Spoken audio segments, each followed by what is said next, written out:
course. Right. Okay. So today, I'm interviewing Rob Hudson. Hi, Rob. How are you? Good morning. How are you? So you've got a cup of tea? Yeah, I've got a cup of tea as well. Or is it a coffee? I've got coffee. All right. I had to get an 11-year-old to school, so I was up Oh, there. yeah. And then school run. So now, obviously, I've not spoken to you for a while, Rob, and you've done a lot of stuff since the last time I spoke to you. I'm trying to remember the last time I saw you, Vic. It must have been a good 15, 20 years ago. It probably was. Yeah. So obviously, what the aim of this podcast is to try and, by talking to people who were involved in music and doing things, what they did, what their sort of story arc is. Okay. Pick up little sort of gems about things that happened. Okay. To assist, other people that are interested in music or just being creative, just generally. I mean, obviously the idea of the podcast is that. Who would you say your audience is for the podcast, for your YouTube channel? A lot of them are other musicians, obviously.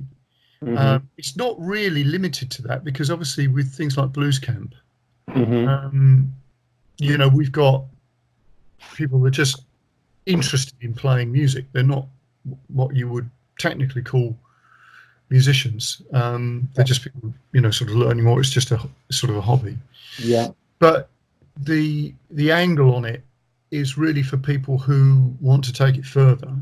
And of course, you then get trapped in that sort of thing about how do you make that next step. Okay. Okay. What is it that people who do this professionally, what do they do? So let's start from the beginning then, Rob. How did you get involved playing, bass primarily? So I started playing bass at school, like most people do. I think I was 14, 15.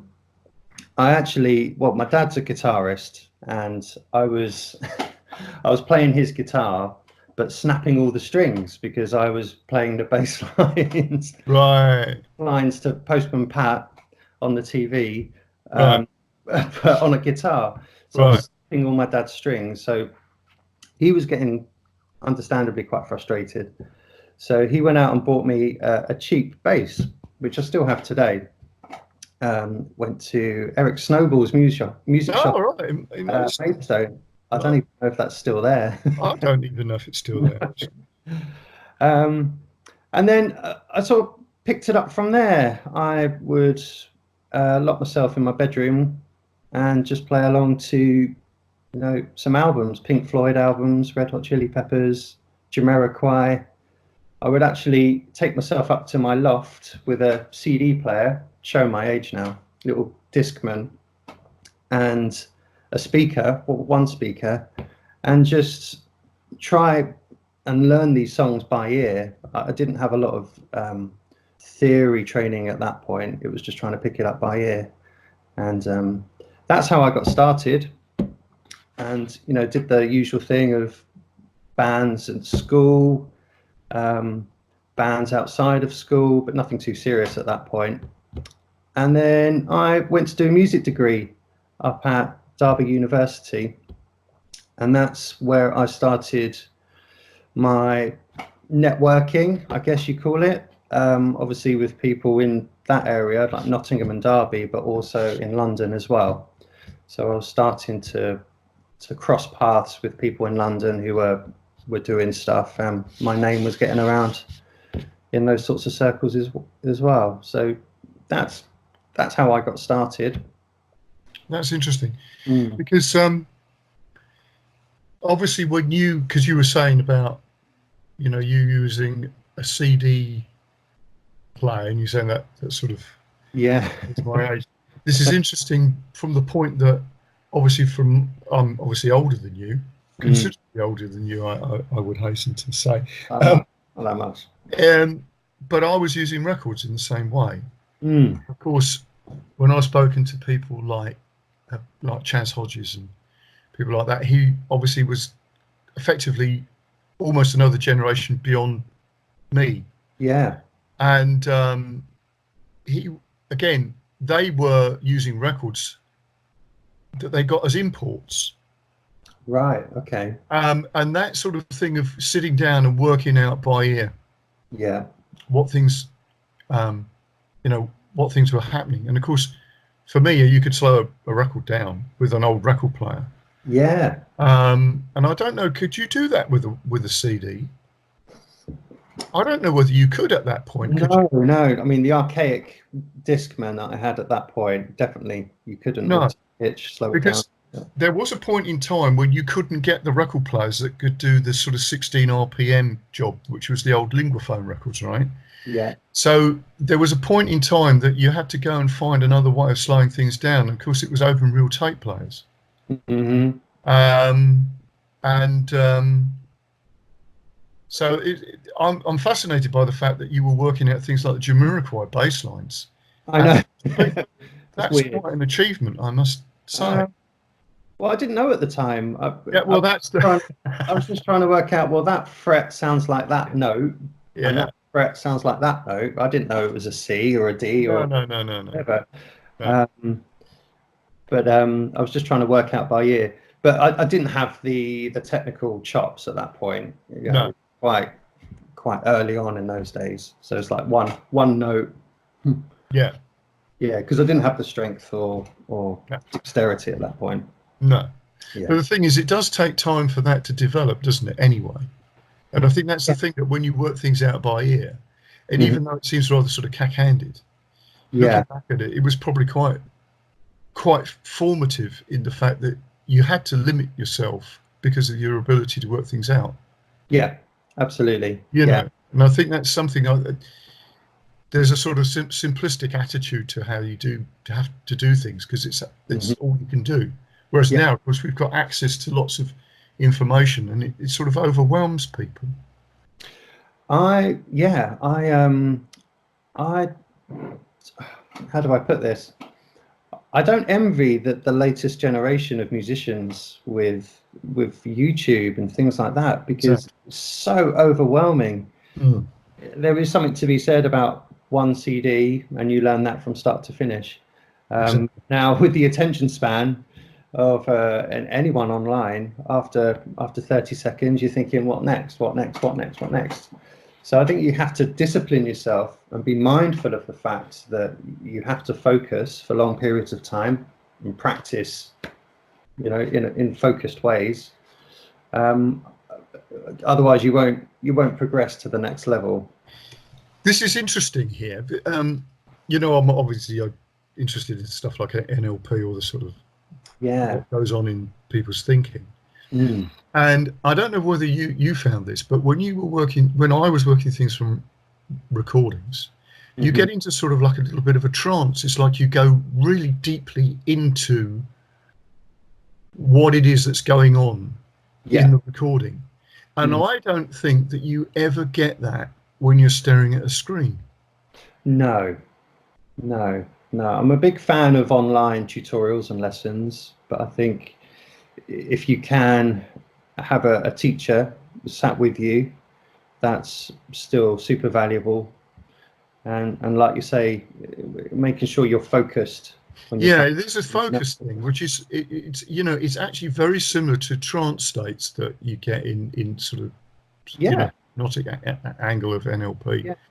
And of course you go into that when you play anyway, don't you? You enter that sort of state when you play. You're not sitting there thinking about what the hell is happening next and everything. It's all, you're in the flow and everything. Absolutely, call it flow, call it the zone. They're all the same thing. Time disappears. Yes. It's just like 2 hours have gone by. Yes. And I guess wherever you've been, that's a good place to be. Yes. That means you're progressing. You're enjoying what you're doing, which is the main thing. Yeah. So going back to those early stages, you had a teacher, didn't you? Yeah. So at the same time I was working out things myself badly, I think a mutual friend of ours, Tony Harlow. Yeah, because I interviewed Tony, actually. Oh, really? Yeah. Okay, send him my love. He came in and quite rightly tore apart everything that I've taught myself. Yeah. In terms of technique. So a funny example was if I was to lift my thumb over the top of the neck, he would like smash it with his pen. You know? Yeah. Because he was really into his, you know. Yeah, I know. Yeah, I mean, that's quite fascinating with Tony, because he's like, although I have a technique, but I'm not so sort of rigid with that. No. With Tony is absolutely, he's got to be just that, and and which is admirable. I can't do that. Or I can play classical guitar, but his thing is it's quite precise. It paid off. Absolutely. I still use the same techniques and methods that Tony taught me from day one. So great teacher. Hats off to Tony. Yeah, Tony's great. Yeah. I mean, I've examined a lot of his pupils over the years, and they are always astonishingly good. Oh, really? So his other students have done. Oh, players. Yeah. It's a testament to his. It is. Really. Yeah. It's absolutely. Yeah. So Tony got me playing different styles as well. He was really into his classical music, really into his Bach. Yeah. Obviously, massive Jaco Pastorius fan. Yeah. Which he's fantastic at that. But exposed me to Level 42, Stanley Clarke. Yeah. He actually loaned me his vinyls of Jaco's first album. All right. And that blew my mind. Yeah. Absolutely blew my mind, because at that point, bass guitar was, whether it was Flea and the Chili Peppers or Stuart Zender at Jamiroquai, it was part of the rhythm section. Yeah. When I heard Jaco's first album, then I heard the bass singing and the melodies and the harmonics and the bebop solos over everything, and that blew my mind, as I think a lot of bass players did when they hear that album, still to this day. So I thank Tony for that exposure as well to Stanley Clarke, Marcus Miller, Jaco Pastorius. Yeah, fantastic player. That's an interesting point you're saying there, because this sort of highlights something about the mental vision of a music, a player using a particular instrument. So there is a comparison here with guitar, because you've got to. I find that there comes a point in time that you need to get guitarists to think about the music as if it's not coming from the guitar.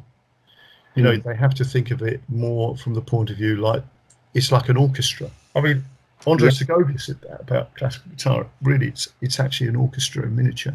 And if you can approach it that way, then you start to hear things that you would have in your head you would associate with another instrument that you find on your own. So, for instance, you might hear something that sounds like a cello part in your head, and then you find it on the guitar, instead of just hearing the part as a guitar part, because mentally you're limiting yourself. And again, if you look at the Jaco thing, he's certainly not hearing it as a bass player. No. He's hearing the part as if it's coming from somewhere else. Yeah. And I think that's a very important aspect. I heard the same thing said by Barney Kessel, the jazz guitar player. Great jazz guitar player. That you've got to hear the guitar parts as a horn section or whatever. What's the bass player doing? What's the piano doing? Are you hearing that in your head? Can you put that on the guitar? And it does. It really changes your approach to a piece of music, because it's like the piece of music starts to dictate to you what it needs, instead of you going, what's the bass player or what's the guitarist doing? Absolutely. Yeah. I think also for bass players, it's that, and also the taste element as well of what you play, what you don't play, and where it fits within a song or a piece of music. So it's that being restrained and hearing the piece as one, rather than concentrating on what you're playing and how much you're playing and how fast you're playing. Yeah. And how many notes? Yeah. So it's not the Olympics. No, exactly. It doesn't matter how many notes you play. It's the notes you don't play sometimes. And absolutely. It's spaces, isn't it? Yeah. Spaces that you leave. So you got to university or college or wherever. What did you say? Well, sorry, I picked up in Derby. Yeah, I did a music degree at Derby. Yeah, right. Okay. Which was good, but it was more about the experience and the people I was meeting at the time. Yeah. And that's what led on to getting in touch with some agencies in London at the time, and they were session musician agencies. And I was lucky enough to do some stuff with Kelly Clarkson and Westlife and Craig David. We did some like promo TV stuff, just went around the UK. And that was great. I was meeting fantastic players, fantastic singers, incredible experience, really. Yeah. Mm-hmm. So you obviously was touring because you did some stuff in America, didn't you? To the what was the festival that you did? That was. It's a random story, but I was obviously at uni with a drummer, and he had started working with a Thai musician, singer who's huge in Thailand. He's called Sek Floso, and he is a great guitarist, great singer, but he loved the Jimi Hendrix model of the British rhythm section. Right. So he wanted to get an English drummer and an English bass player. And things didn't work out with the previous bass player. And then I just got a phone call out of the blue saying, do you want to come to Thailand for 6 months, live in Bangkok and play bass? It's like, yes. Yeah, it's one of those things you sort of go, well, why wouldn't I? Yeah. I think I recently got engaged at the time as well. So that was a challenging conversation. Just like, oh, right, I'm off for 6 months. See you later. But yeah, I did some work out there. We did some recording. We did some gigs. And yeah, we went elsewhere. We went to Singapore to record an album. We went to South by Southwest. Yeah, that was the festival. Yeah, in Austin. Yeah. What an experience that was. Yeah. Yeah, and it was all pretty mental. That was the last time I saw you, actually. Oh, really? Yeah. I got a feeling that was. Yeah. Yeah. So yeah, that's what I was up to at that time. And then I think for me personally, I'd felt I'd reached the end of that chapter. Just traveling so much was kind of getting to me a little bit. I'm a bit of a home bird. Yeah, I do get a bit homesick with family and friends. So I think I did that for a year and then came back home and then just concentrated on playing in London and teaching as well. That's when I started to teach. Right. Mm-hmm. Right. So that's interesting, that, isn't it? Because it is. I think it takes a certain type of person to be able to deal with that travelling and. Yeah. And I'm not like that either. I'm not that good with that sort of thing. No. I think you have to be wired a certain way. I mean, I was 24 at the time, 24 to 26, 27. And I think that was the perfect age to do that. You don't have the mortgage, you don't have the kids. No, that's right. So that was, I'm so glad I did it and what an experience it was. But could I do it now? Probably not. I wouldn't want to. No. Well, if Destiny's Child got back together and they called me for a tour, then obviously I'd do it. But it would have to be a very special gig for me to be traveling for months and months on end now. Yeah. Absolutely. Yeah. So what happens in this bit of the chapter then? Because I don't know this bit coming up now, so I'm sort of familiar with that first part. You said. So what happens then when you come back to?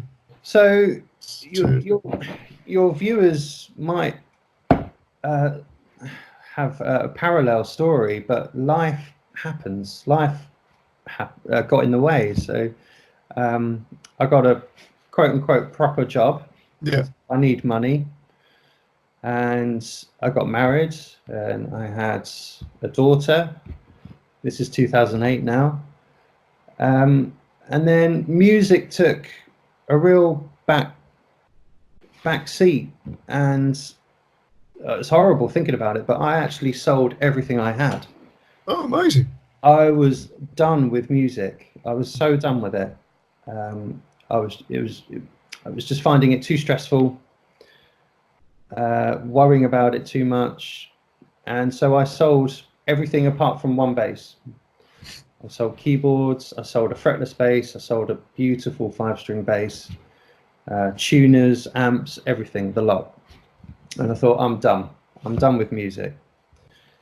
And about a year later, I was getting unwell. I think mentally I was getting quite down, and I was trying to, what is it? And I do think it's the music.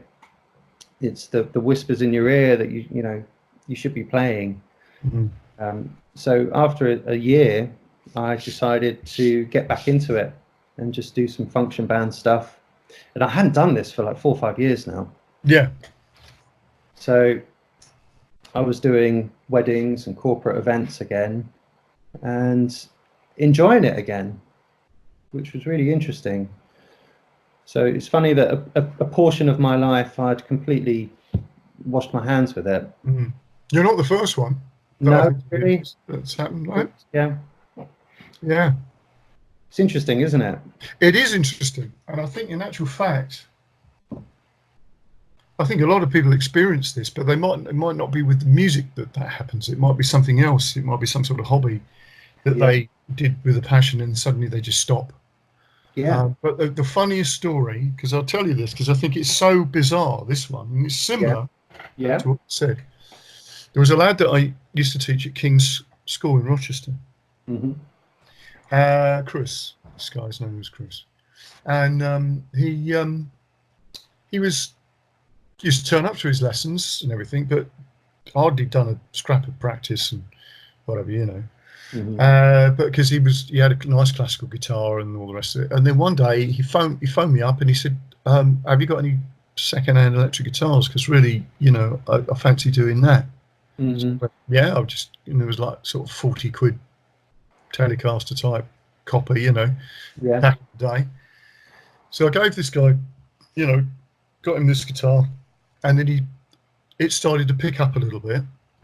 And he was obviously putting in a bit of practice time.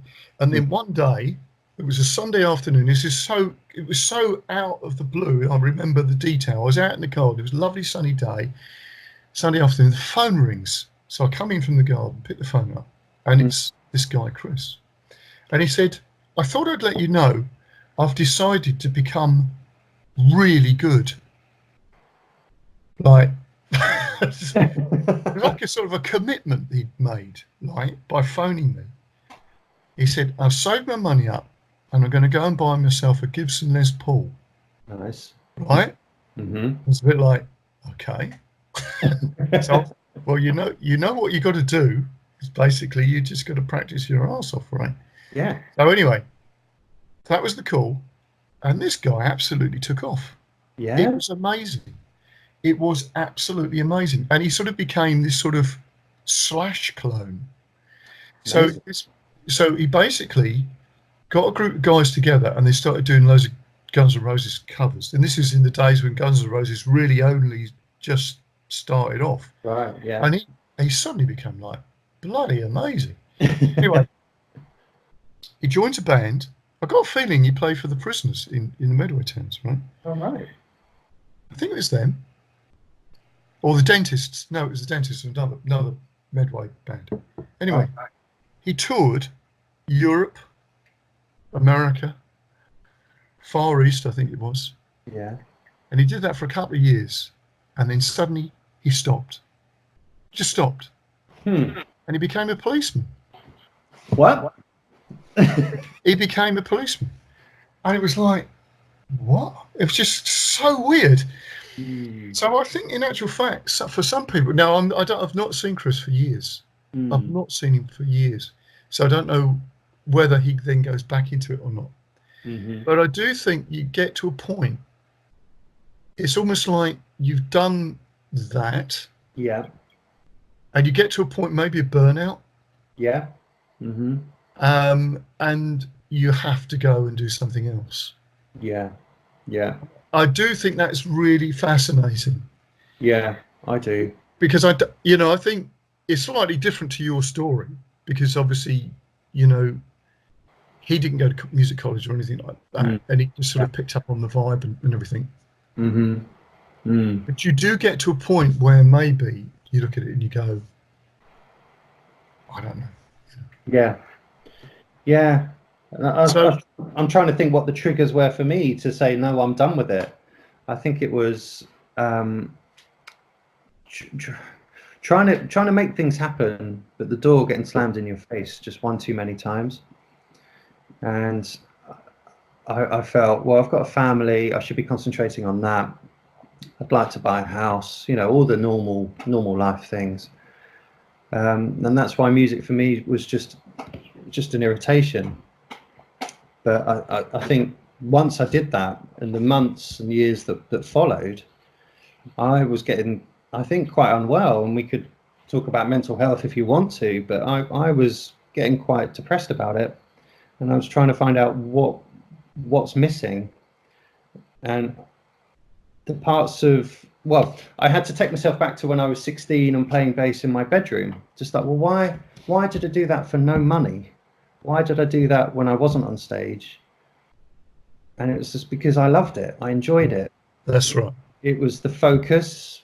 It was learning something new. It was a feeling of progression, like any skill, and the rewards that came with that. So I had to take myself back to 16-year-old Rob and go, right, I did all that for free. Why can't I do it now?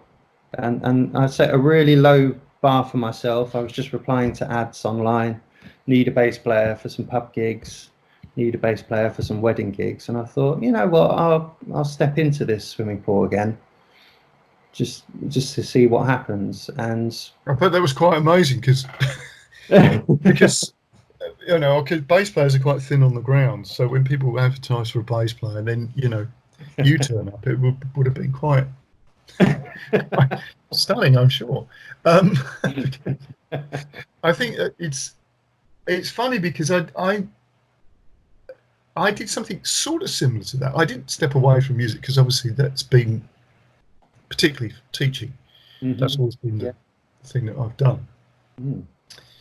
But I started working, and I still do this, but in a slightly different way. I started working with a band who were just a group of professional people, not professional musicians, professional people. They were doctors and, got architects and stuff.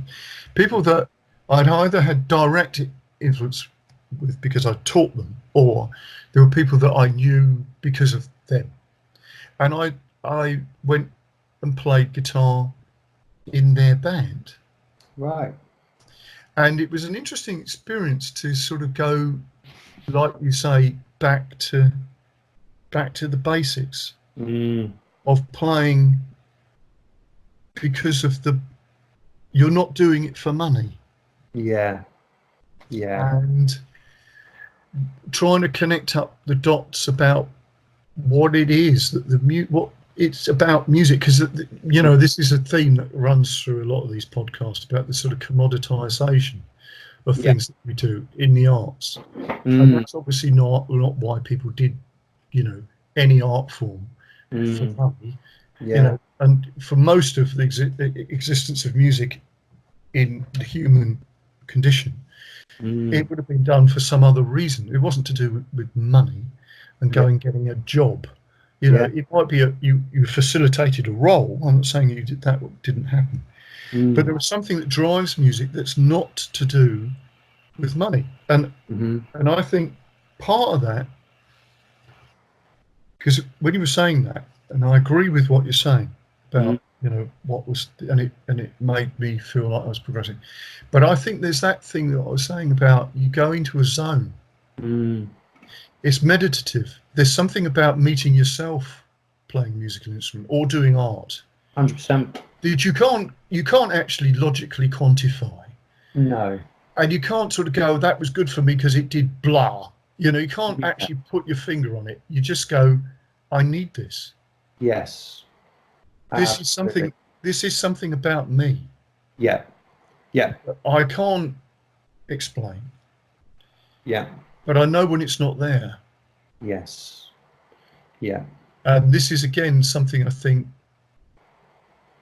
is very important. Yeah. And Well, again, once you start dealing with things like depression or anxiety or whatever, mm, you look at that and the answers, we sort of go, well, that's the answer, but it's not as simple as that. it's not as black and white as No, that. no. And in a way, it is simple, but not that. Mm-hmm. You see what I mean? It's not a logical answer. There is something that just, you have to do that thing. And that thing makes something happen, but you don't know what it is. But Yeah. it does change things. Yeah. Absolutely. So Yeah. you obviously, once you started playing, you sort of thought, yeah, this makes a difference. Yeah. I was doing some pub gigs at the time and some weddings. But there was one particular gig, and I for some reason I didn't enjoy it. And I got in the car after the gig, and I said to myself, "Okay, I've got back into this. Why didn't I enjoy that last gig? Why aren't I happy with that?" And I think for me, it was the particular music that I was playing at the time. Right. And we can talk about function bands if you want. Yes. But I was I was kind of getting fed up playing Superstition Yeah. and Sir Duke. Yes. I needed something a bit more satisfying musically, and that's when me and a friend decided to create our own band, still a function band, but with an emphasis on sort of 90s R&B and 90s dance music, through the noughties as well in terms of R&B and soul. Because I was thinking people getting married in their 30s would have listened to music in the 90s. Exactly. So I thought, well, there's a market there. People must like the same music I do. And so we came up with this idea of having a band that focused on that. And I threw myself into that because it was a lot of backing tracks. There was a lot of pre-production, hours and hours of work. Because we were doing medleys, we were doing click tracks. And that I found really helped me as well, because we keep talking about this zone that you get into. Yes. I found myself in that zone, creating all of these tracks from scratch, Yeah. and having the payoff of playing them live and audiences reacting to them. And yeah, it was ticking that box for me again. It was ticking that happiness box. Yeah. My music. Yeah, that's really, really interesting, because Yeah. I got to a point, a similar thing about function bands, Yeah. and I got to a point of thinking I'm fed up with weddings of, or it doesn't matter whether it's weddings or playing to corporate things, because you can be the messenger. Yes. Don't shoot me, I'm only the piano player type of thing. In certain situations when things don't go well, and I got fed up with that. Yeah. It's just really, like, particularly for me, part of my musical thing is creating something, which is actually similar to what you're saying, because you're they're the tracks of other people's, but you're actually doing a lot of pre-production stuff, right? Yeah. You're creating something. Yes. And I have to do that. So I even if I'm doing a cover of somebody else's stuff, I won't play it the same way. Good. We'll get it so that it goes off somewhere. Yeah. So otherwise you think, well, why are you doing that? Because you just listen to a recording. Yeah. Why are you coming to see me do that? You might as well sit at home and listen to, or stream it on your phone. Yeah, just put the iPod on. Yeah. Yeah, right. So that type of thing as you say, if you're just going out and playing songs by other people, and you're doing Sujuk, and however great Sujuk is, Oh yeah, you know, you can't, let's say, yeah, absolutely. you know, But you find yourself going through the motions, don't you? of course you do. Of course you do. And it's like, well, unless you're earning a lot of money being a tribute band, Yeah, you're being at ABBA for the night or something and getting a lot of money for doing that. Well, that's fine. yeah, That's fine. But generally, you're not getting that sort of money to make it worth, inhabiting the persona of somebody for the night. That's not you. yeah. You know, Yeah. It's not and for me. I couldn't do that. No. You know. Although I'm sure you'd look very nice in a George Harrison wig or something. Yeah, maybe. I mean, the only tribute band that's really sort of I did do a sort of Santana thing once for a while, which was fun. Yeah, I bet. But only because we had loads of percussion. I mean, that's really what. Yeah, that's what makes it. Yeah. Totally. But I've often sort of thought, well, the obvious tribute band for me would be the Police, but then I'd have to play bass. Yeah. I can do the Sting sort of thing, but Yeah. but again, after a while, you think you'd have to earn plenty of dosh to do that. This is it. However much you like, And would you want to be out twice a week doing that? I'm not sure I would. No, at this I'm not point sure. in my life. But that's what I'm saying. It would have to be a payoff that makes it worth the time. Absolutely. And I know one of the guys from Bjorn Again. And I met him actually, strangely enough, through NLP originally, because he used all the sort of NLP modelling to become Bjorn on stage. Right. And of course, if you see people like that, or the bootleg Beatles, they actually become the people. They'll talk like that in between the tracks and all the rest of it. And you think, oh, yeah, but they are getting paid to do that. Sure. Yeah. But otherwise, why would you do that? So they take on the persona. Yeah. Live it, like an actor. Yeah.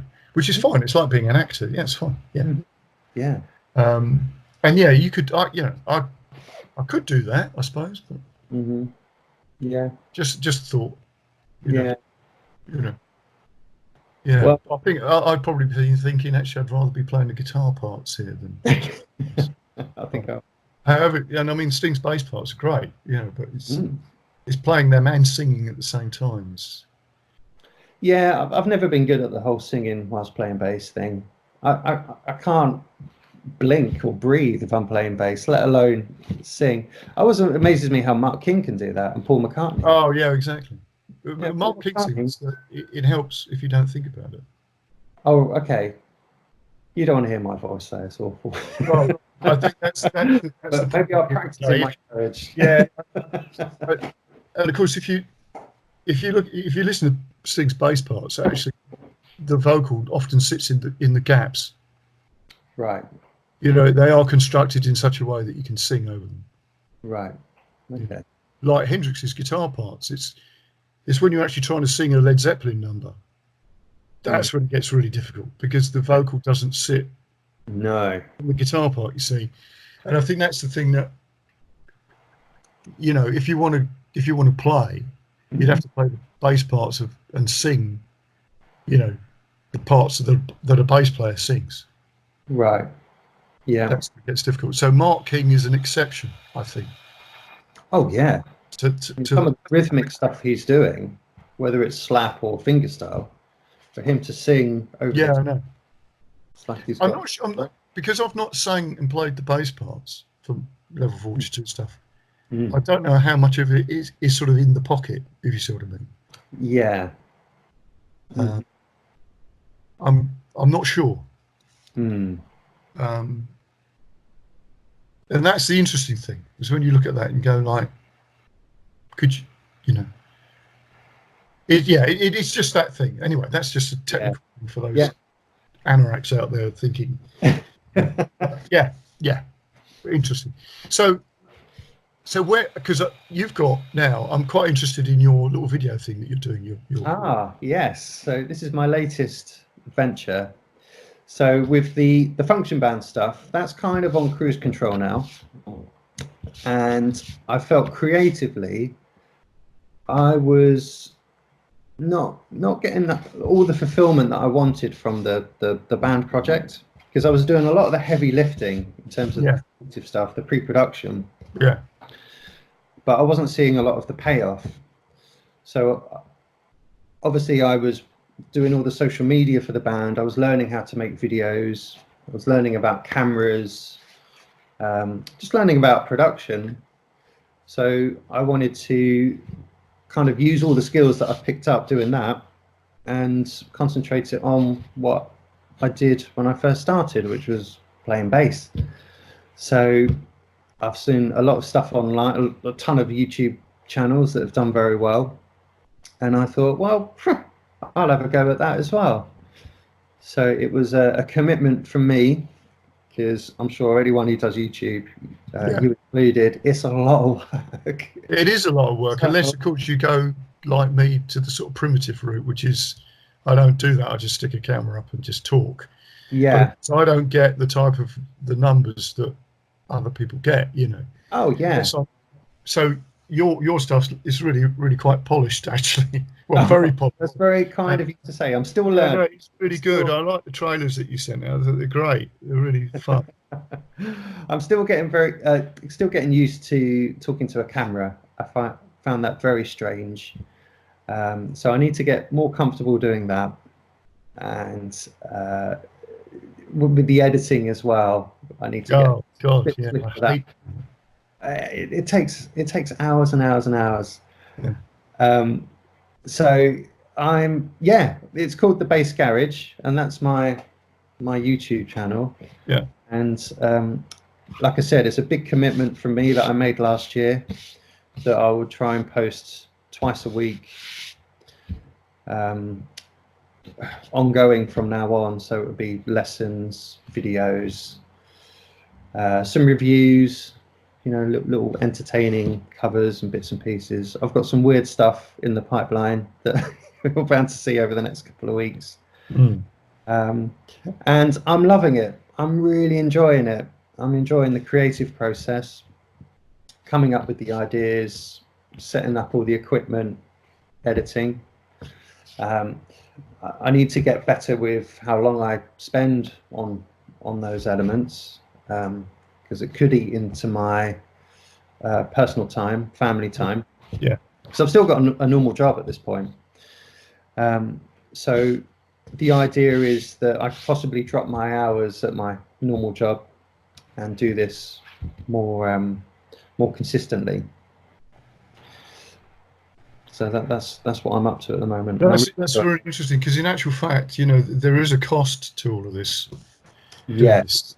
And even just having, you know, multiple websites, which is you know, stuff like this, where you've got, you know, a Patreon thing and you know, this site that can do that, and all the rest of it. And you know that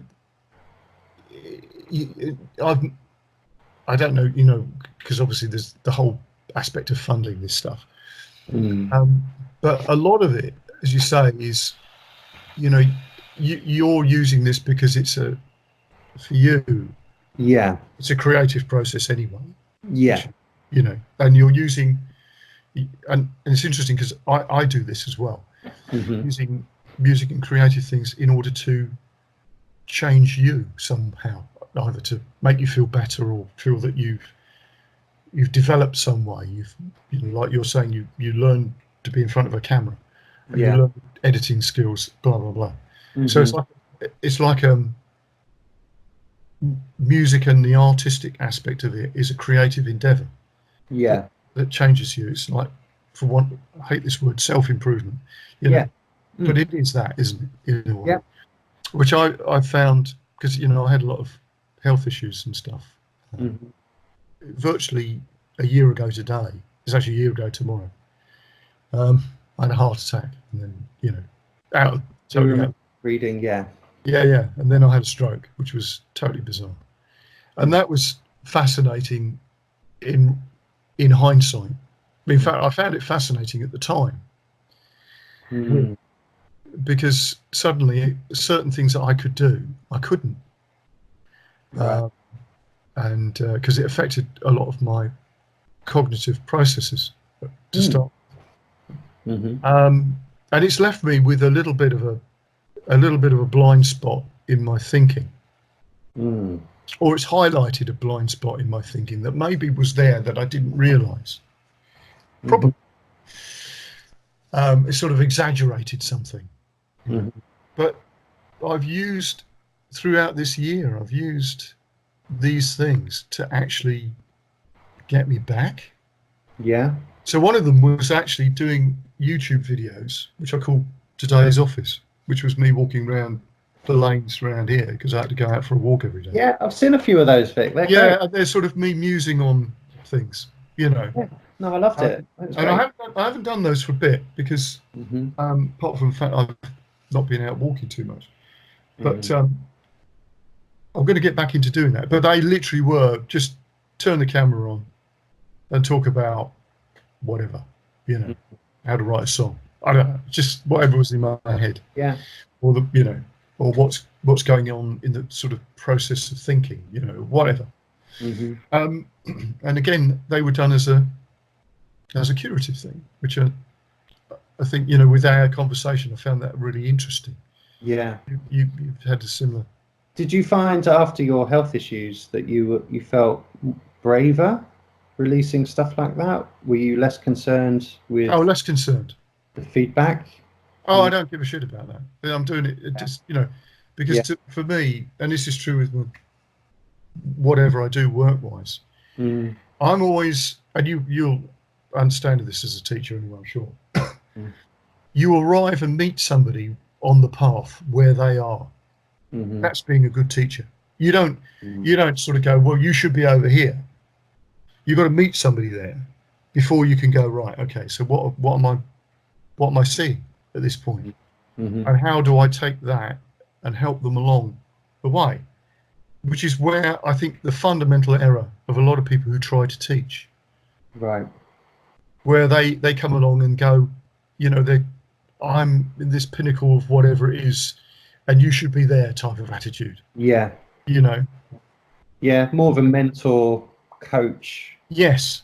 Rather than you know, a teacher. Yes. Absolutely. Because I don't think actually you can do teaching any other way than that, to be honest. Because if somebody can't connect to what you're saying, because they don't understand what you're talking about, because you're somewhere else along the path. Yeah. They can't hear what you're saying until you're there next to them and saying, right, this. So for me, if any of those bits that come across connects with somebody, because that's where they are, that's it. Yeah. I'm not trying to connect to 10,000 people doing that. Yeah. Because there might only be 50 people who go, oh my God, that's, you know, that's the, and that's always been my attitude with it. And that's obviously difficult because it's more of a scattergun effect if you're on YouTube. Whereas if you sit next to somebody, you know where they are because you can sense that. Yeah. So really, I'm just sort of doing this stuff because I've got now several streams of things, and you're probably going to end up with this sort of thing where you've got your bass garage, and then there'll be this happening, and then something else will develop, and you'll do this. So it might be a similar sort of event. Yeah, but now I started a charity which is going to be teaching. Well, it's enabling children to write songs. Oh, lovely. All right. Goes straight into schools, but it will be open to just about everybody else as well. But it's using a lot of songwriting trickery that songwriters have used. So it's teaching them to, you know, how do you write a tune? You know, it's actually quite simple. Yeah. Not monitoring anything or anything like that. It's a creative process, right? And then teaching them how to write lyrics and the rest of it. So that's going out there. So that facilitates that aspect. And then what we're doing is to facilitate something for people who are playing already. Yeah. And something creative. But they've got that. Now what do I do? Yeah. Where do I go from here? Yeah. And talking to people like yourself, you know, they'll go like, "Oh, okay, so you did that, and then you did this, and then Yeah. you took time out. Okay, and it's okay to have a job and be doing this stuff, and also being like, you know, a real amazing bass player who decides that I don't have to be on tour. I don't have to do this because I can have a family if I wanted to. It's Yeah. like, you Yeah. know, and Yeah. it's really, really important. Well, I hope I reach someone out there who's in a similar position. You know, they grew up doing a particular thing, love doing it, and then life happens, and then they stop doing it, but they may pick it up later on in life in their 30s, 40s, 50s, because that's where I'm at, and I'm sure there's people in the same position as me. Totally, Yeah. totally, totally. You know, I've interviewed people that have been involved in music, you know, for a long time, and they get a big break somewhere later. You know, Yeah. I've interviewed people that just started off and they were doing a load of touring, a bit like yourself, a lot of touring and doing stuff, and then they just stopped. Had a family, got a job, you Yeah. know, big job in London. Got to a point, and then suddenly it was like, "This is crushing me. Yeah. What's missing? Mm. Oh, it's that." Come Yeah. back to music, left the job, right?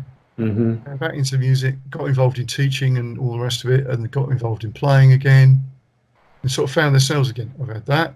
Yeah. And then you get the other people who have just sort of just done the work and just Yeah. consistently done the work, you Yeah. know. And that's, you know, and I think that's the thing. It's like, well, there's lots of different possibilities. Yeah. So, Mm. what other things have you got going then? Now, what have you plans? And then we need to know how to be able to contact you, find you on the internet, blah blah blah blah. Blah. I mean, obviously, I'm on Instagram at the Bass Garage. So if you search for that, you'll find me. Type into YouTube the Bass Garage, Rob Hudson. I'm sure you'll find me.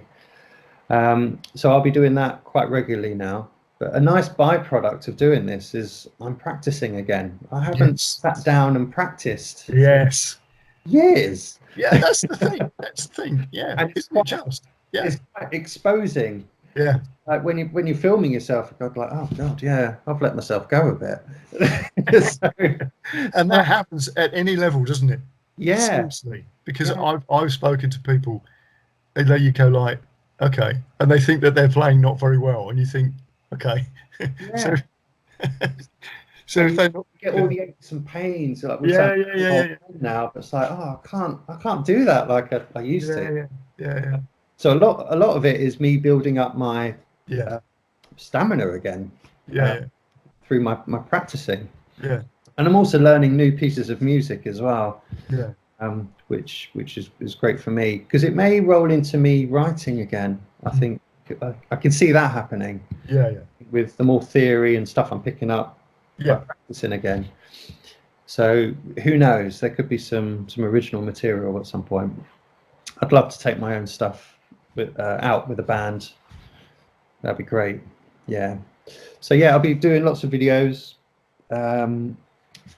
And yeah, just follow me on Instagram and Facebook, all the usual channels. That's great. What I'm up to. That's good. Yeah. Yeah. Right. Well, I think on that, that's that. We'll draw to a close. There. It's been really good speaking to you again. Actually. It's been lovely chatting with you, Vic. Yeah. Yeah. So. Well, Yeah. Yeah. Well, you know, it's some. I think you know this New Year's certainly feels a lot better. mhm. You know, I think just generally, I think there's a lot of opportunities out there, even though people are looking at things and think it's pretty miserable. But actually, I think there's a lot of opportunities now for Yeah. things. But we just have to, you know, look at things a bit differently. Don't we? Yeah. So anyway, that's great, Rob. Yeah. And so we'll catch up. Yeah. Let's keep in touch. Yeah. Have you recorded this your end? Yeah. Looks Okay. good Yeah. from here. I We're think I hoping. recorded it, but do you mind if I use it as well? Yeah. No. Absolutely. Yeah. Absolutely. So And obviously I we'll talk can. about that after we've clicked. goodbye, if you see what I mean. All right. Yeah. And I'll put a link to your channel on there as well. I'll do a little plug. Likewise. Yeah. All right. Lovely. Okay. So we'll just sign off here, and then what we'll do is I'll talk to you later. All right, about all that. Okay. We'll do that. Cheers. Thanks ever so much. All right, buddy. Take care. Bye bye.